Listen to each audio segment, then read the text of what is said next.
যে মাদক, সন্ত্রাস, অনলাইন, জুয়া এসবের কারণে আমাদের সন্তানেরা মাঠ বিমুখ হয়েছিল।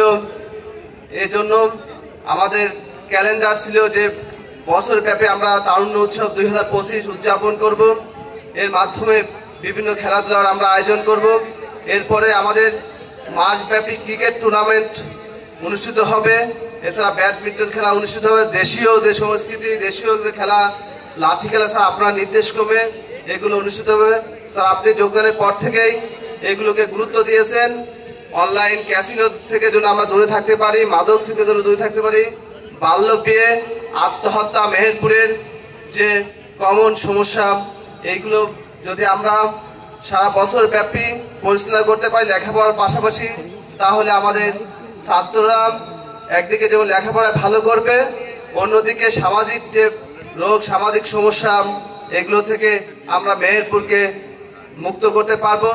আপনার নেতৃত্বে মেহেরপুরকে বাংলাদেশকে একটি মডেল জেলা হিসাবে পরিণত হবে। এখানে সব ধরনের অপরাধ থেকে দূরে থাকবে। আপনার নির্দেশ করবে স্যার, আমরা সেভাবে কাজ করব। এখানে আমি বিশেষভাবে কৃতজ্ঞতা প্রকাশ করছি আমাদের উপজেলা ও জেলা ক্রীড়া সংস্থার সম্মানিত সদস্যগণের প্রতি।